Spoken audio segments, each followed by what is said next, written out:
GS news YouTube channels లో మీ వ్యాపార ప్రకటనల కోసం ఈ నంబర్కి కాల్ చేయండి.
ఈరోజు మన బీసీ కాలనీ నుంచి ప్రజలందరూ రావడం జరిగింది. మా దగ్గరకు వచ్చి మేము కూడా మీతో తిరిగి ఈ పార్టీకి మద్దతు తెలుపుతామని చెప్పడం జరిగింది.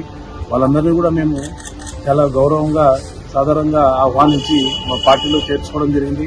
రేపు రాబోయే రోజుల్లో ప్రతి వార్డు నుంచి కూడా మాకు ప్రజలు ఖచ్చితంగా వెల్కమ్ చెప్తున్నారు. వాళ్ళందరినీ కూడా మేము దగ్గరకు తీసుకొని ఖచ్చితంగా ప్రతి వార్డు నుంచి కూడా మేము రేపు రాబోయే మున్సిపాలిటీ ఎలక్షన్స్ లో కానీ లోకల్ బాడీస్ లో ఖచ్చితంగా కూడా కాంగ్రెస్ పార్టీ నుంచి ప్రతి వార్డు ప్రతి లోకల్ బాడీలో కూడా కంటెస్ట్ చేయడానికి మేము సన్నాహాలు తయారు చేస్తున్నాము. రాబోయే రోజుల్లో ఖచ్చితంగా కాంగ్రెస్ పార్టీ ఇక్కడ ఒక లేబుల్ గా తయారై జనానికి మంచి మంచి సందేశాలు ఇస్తూ ముందరికి వెళ్తాయి.